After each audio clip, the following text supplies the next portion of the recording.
Morning guys. Yan. Grocery day kami ngayon. Pero for 1 week lang gagawin ko. Dito kami sa Hong Kong. Check kami ng mangga. Kaya kami dito pumunta. Yan. Ito yung pinunta namin. Kaya lang mukhang hindi gaya nung nakaraan na sobrang tatamis eh. Pero bibili pa rin ako. Pahinugin na lang.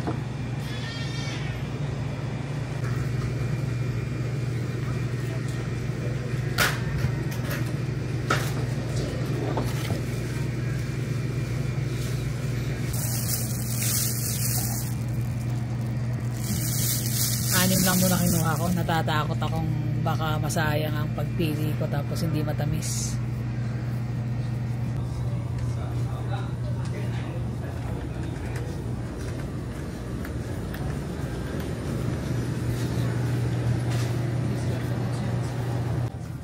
Blueberry.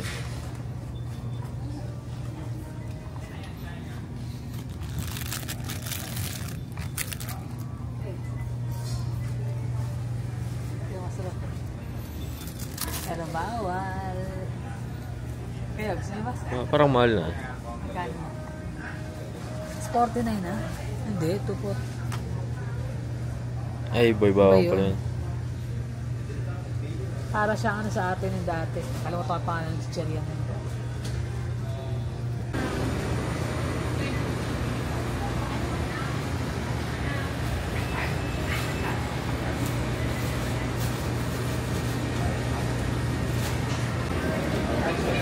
Can I get a rib finger?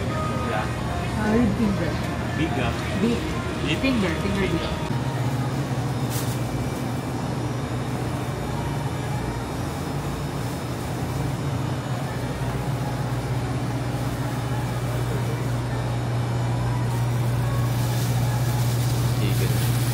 Chicken wings. And drumstick.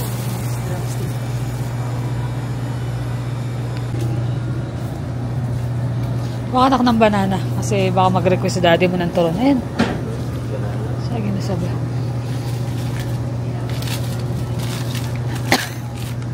Doon tayo. Doon, sa kabila. Ay, tinapay pala mga pang snack ni daddy mo rito. May mga Goldilocks na narito. Although frozen nga lang. Mga slice cake. Siopaw din sila. Minsan kasi pag weekdays yung may trabaho ako, walang naka-reading merienda kay Abby. Kasi sabi niya wag na, iwasan na nga yung kakain ng merienda. Eh, minsan kailangan may naka-ready pa rin. Hopya.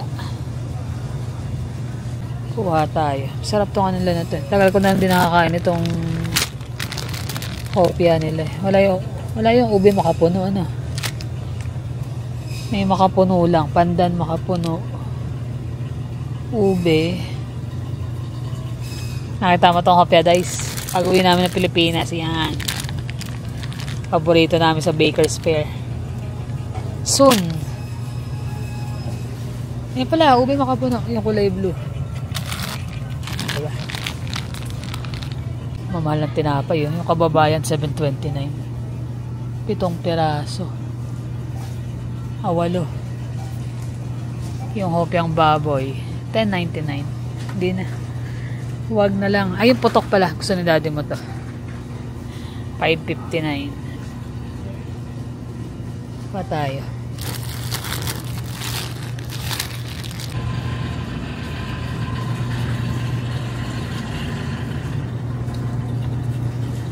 For quantum.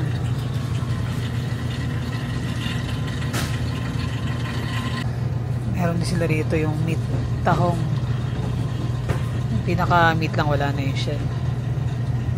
Anong pagkanin? Yun, $4.99. Ito yung kinukuha naming shrimp, naka-sale. $16.99, dating $18.99.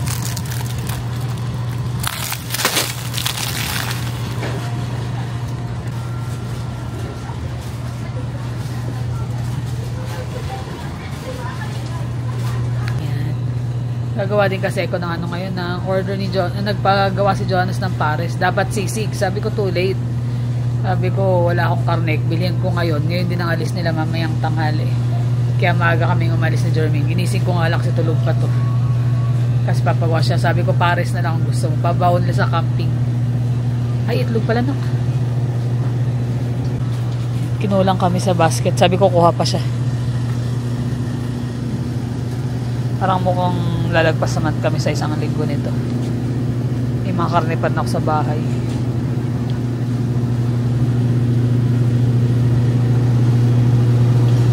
Nakita ni Jermaine, may dustpan pala.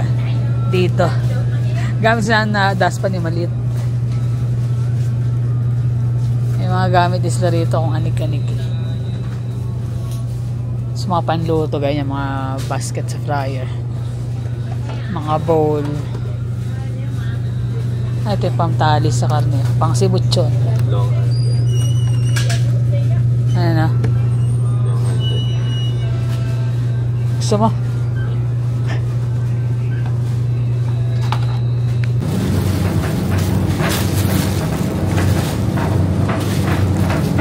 Medyo mura-mura yung talbos nila. Talbos ng kamote, 5.94. Makakuha.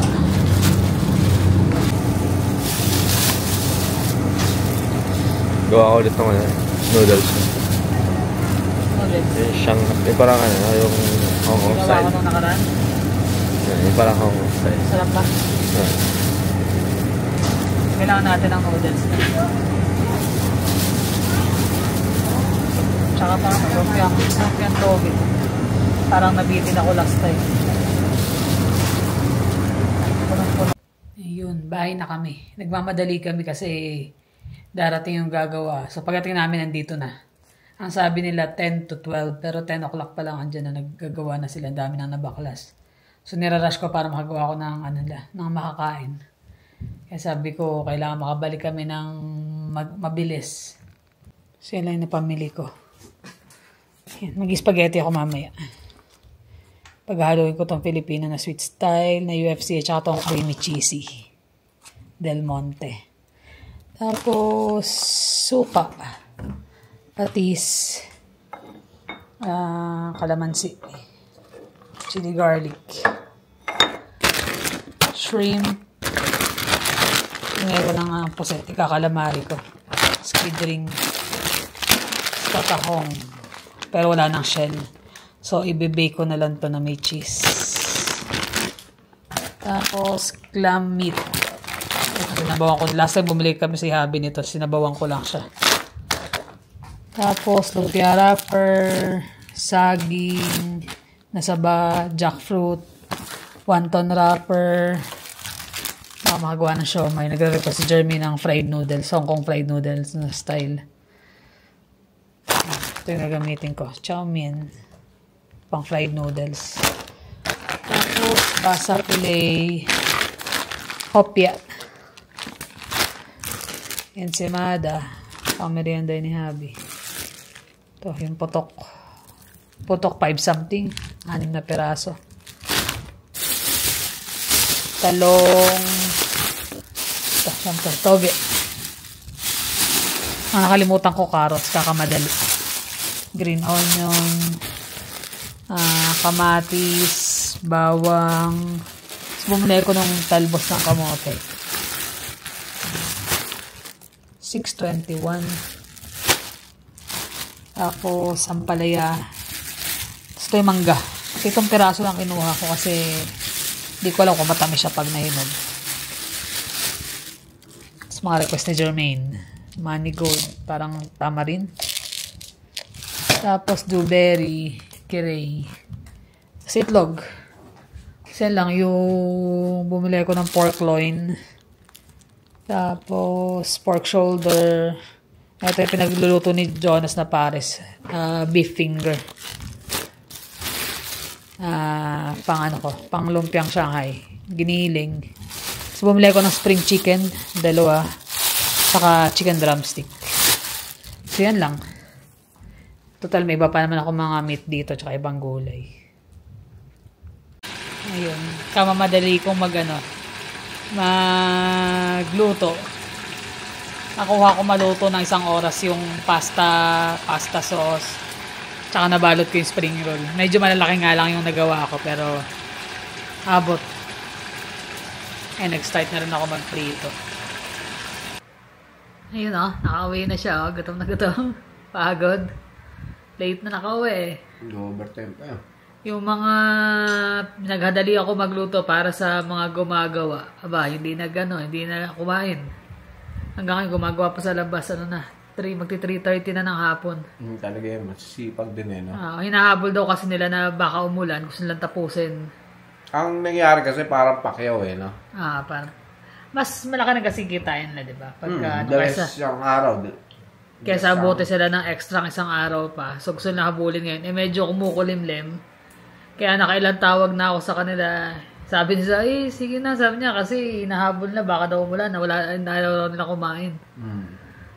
Kaya dire-diretso sila. Kinausap nga niya pagdating Gutom ng araw Kaya lang, hindi po pwedeng huminto Yung kaplaso na lang Yung sa harap na lang ba? Di ba? Kakain naman sila yan. Yan ang pagkain din nila Spaghetti, tsaka lumpiang Shanghai. In 1 hour, nagawa ko yan. Pwede naman pala. Mabilisan. Yung pala mamaya pa kakain. Kaya nga, initin ko na lang. Ayun ang lamig na naman. Hindi na ata matatapos tong ulan. Hanggang di ba sa weekend na naman? Napagbigyan lang nung time na ginagawa yung bubong.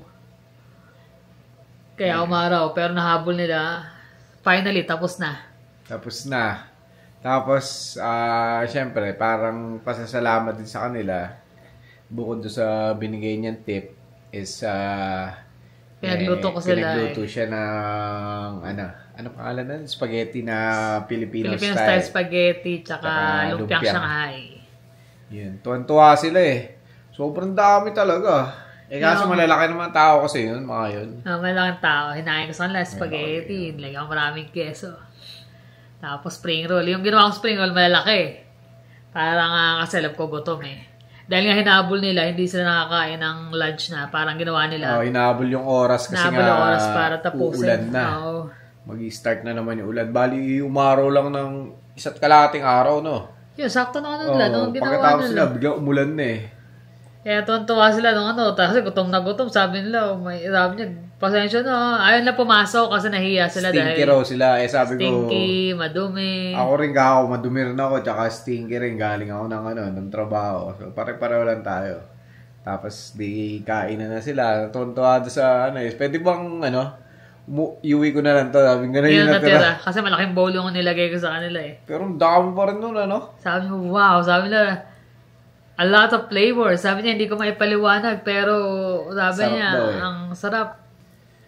Sa sobrang sarap, kasi dapat magbabayad na kami nung araw na yun. Kaso hindi niya pa nakukompute yung total nung hindi pa niya nabibigay sa amin yung total payment tsaka plus tax.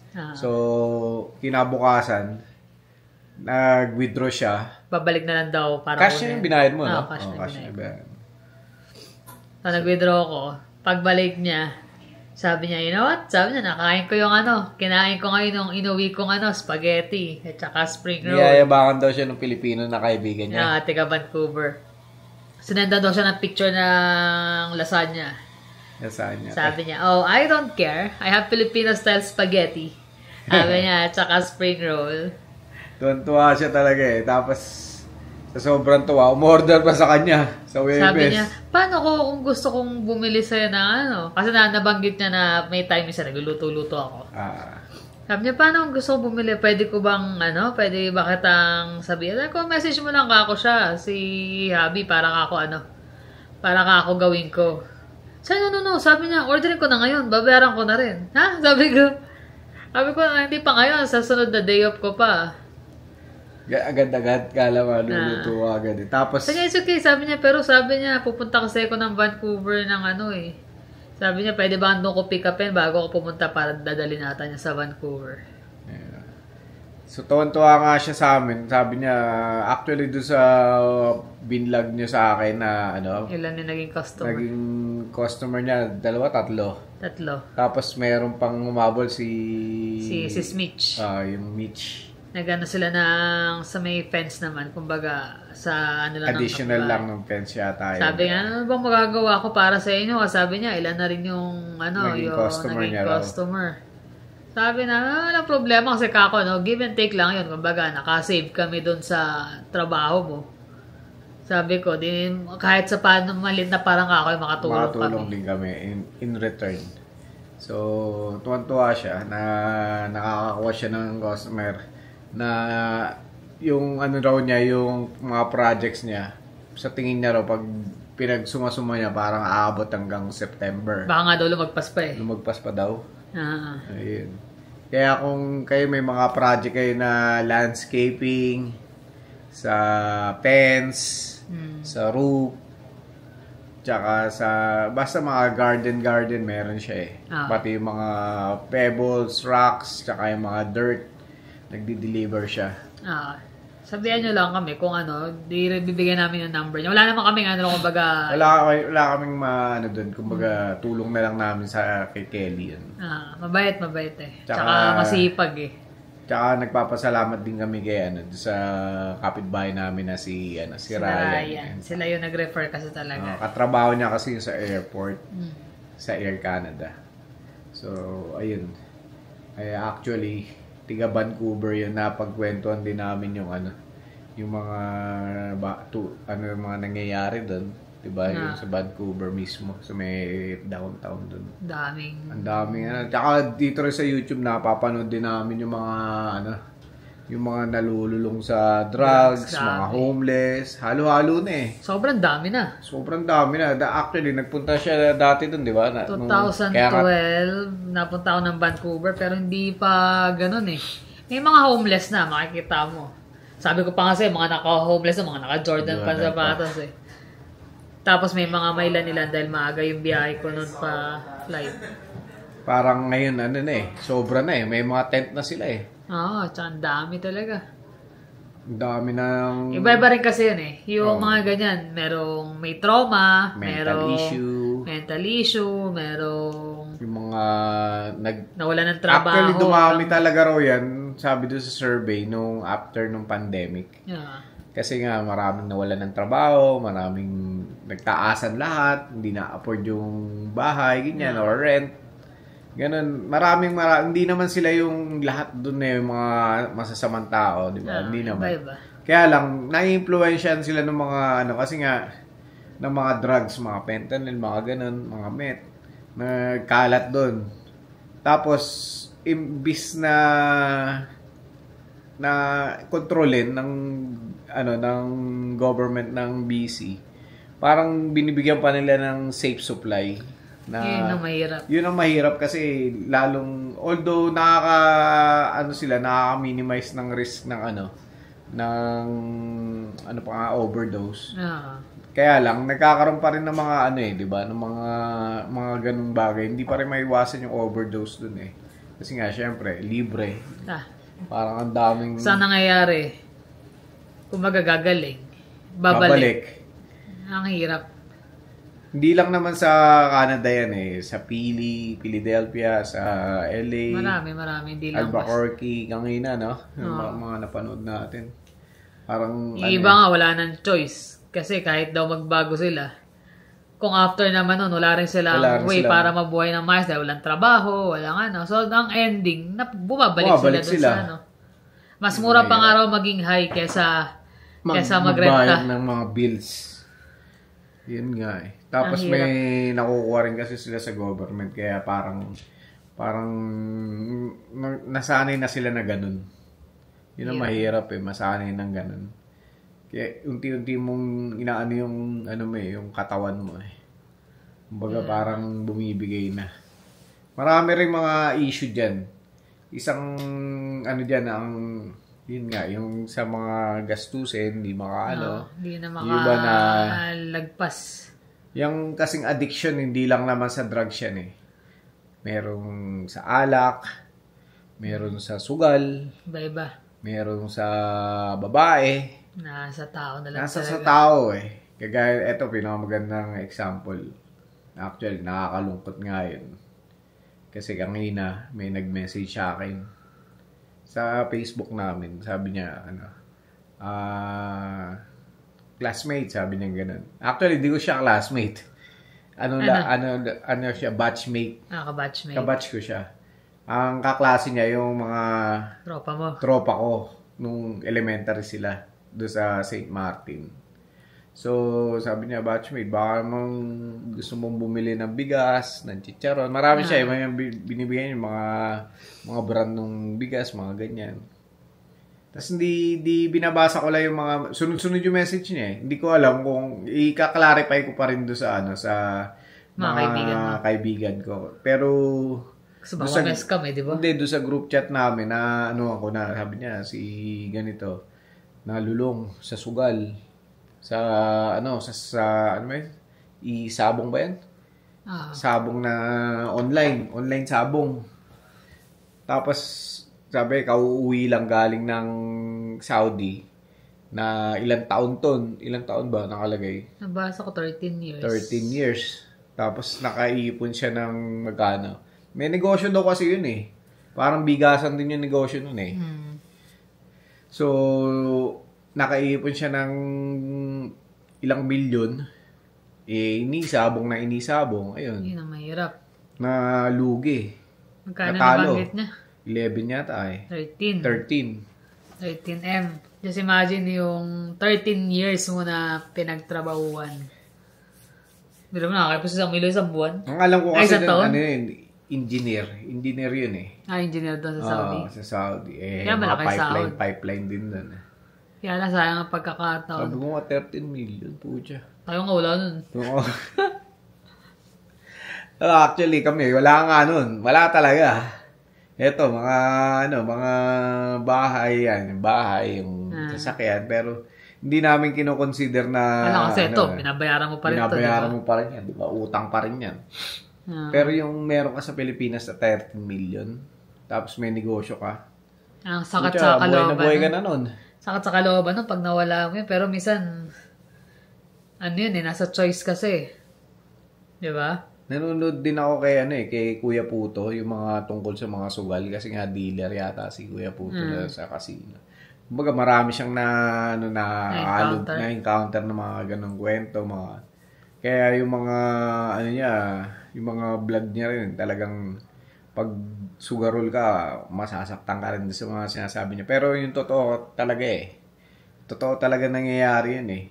Tsaka, wag mo na subukan. Wag mo na, Kasi nga pag sinubukan mo, may pinapanood. Sabi ni Duterte, wag mo nang subukan. Kasi meron isa, di ba, nasa Reels? Sabi niya, wag niyo ako alokin na, kasi vlogger siya eh.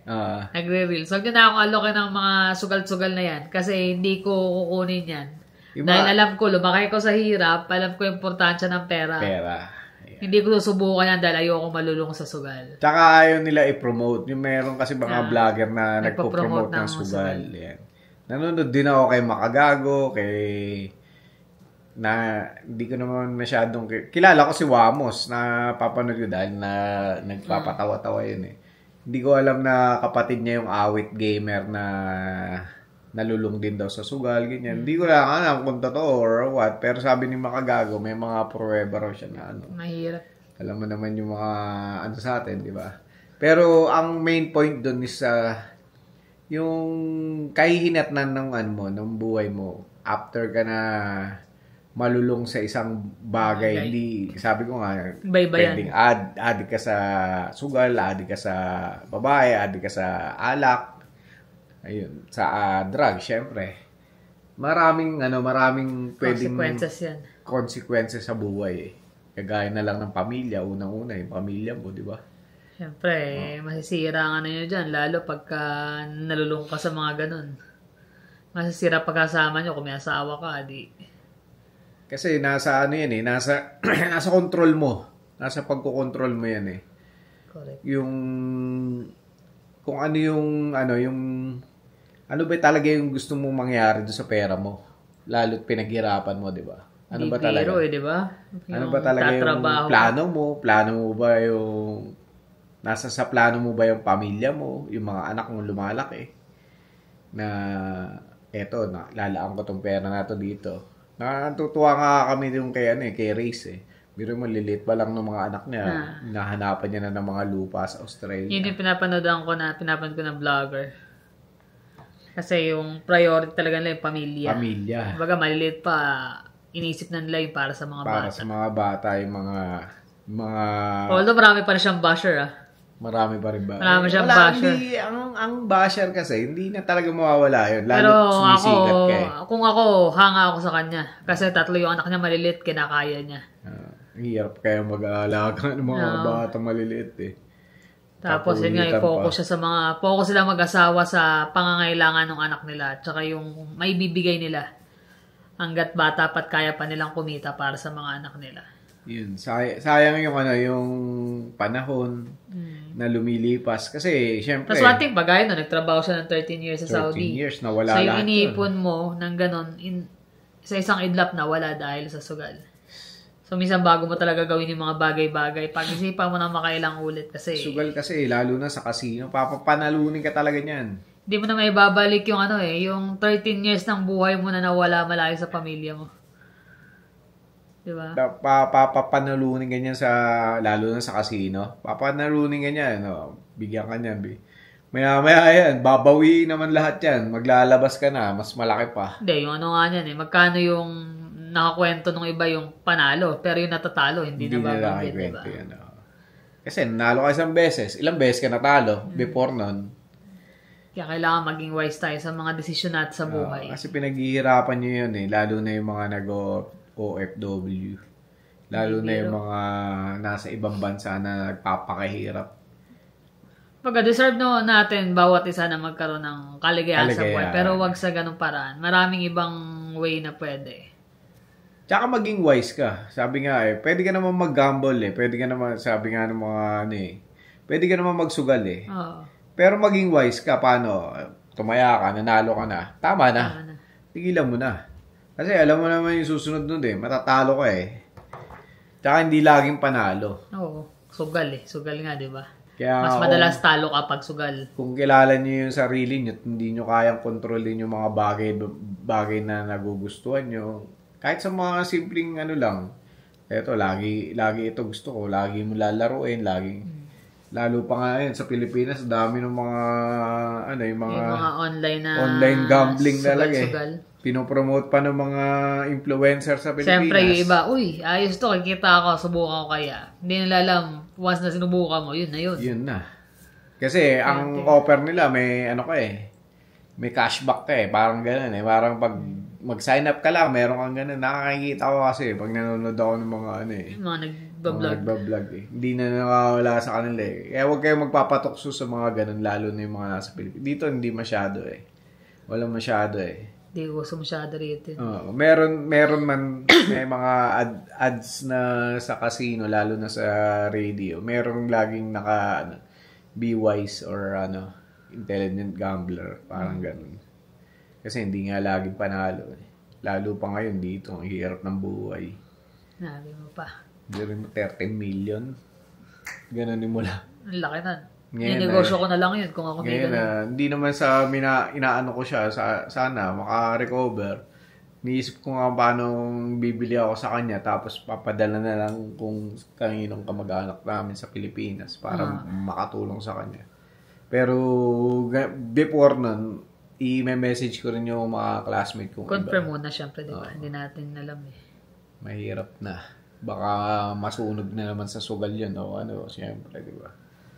Correct. Yan lang naman. Na-share naman namin sa inyo ang aming buhay. At yan, finally tapos na. Sana tumigil na ang ulan. Natapos na rin yung namin. Siyempre, yung isa sa mga big challenges last year dahil nga nag-hail at na-damage yung mga sasakyan at bahay. Ngayon, masasabi ko na 90% nang tapos. Konti na lang. Gutter na lang hinahanap namin. Kaya, siguro naman, hindi naman tayo gagastos ng malaki doon. Hindi naman. Magkano lang yun. Kaya lang, ang hirap pumanap ng yung gutter lang kasi. Kasi nga daw, walang kinikita masyado doon. Kaya bihira ata kung nag-ano nun. Pero maghanap-hanap kami. Kung may mga kalala naman kayo guys, yung mga tiga dito sa Calgary. Paano naman? Pa-message naman, yung please. yung reliable at saka yung price is affordable, di ba? Tama. Kailangan natin ng mga ganun eh.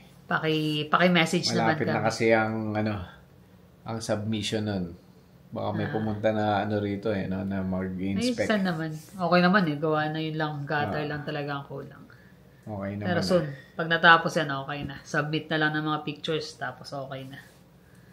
So yun lang guys. Maraming salamat sa inyong pakikinig. At saka sa laging pananood. Ingat kayo lagi. See you on the next vlog. Bye.